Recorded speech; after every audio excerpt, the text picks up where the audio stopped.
और जैसे ही सावन खत्म होगा तैसे तूफान आएगा भोजपुरी इंडस्ट्री में, जो अभी तक किसी ने लाया नहीं होगा।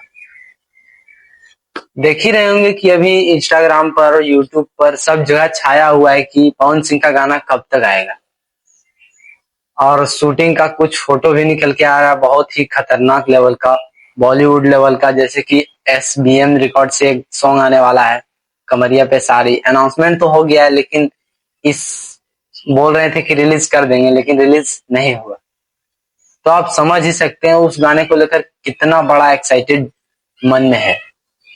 तो जैसे ही सावन खत्म होगा वैसे ही ब्लास्ट होगा, और किसी जो सॉन्ग आ रहा है अभी ज्यादा उछल रहा है दब जाएगा नीचे, पता भी नहीं चलेगा, समझे। तो पवन सिंह का अभी सावन के बारे में बात कर लेते हैं। सावन का सॉन्ग आएगा, पिछले साल का बचा हुआ है, कुछ आ जाएगा। तो ठीक है, मिलते हैं आपके साथ नेक्स्ट वीडियो।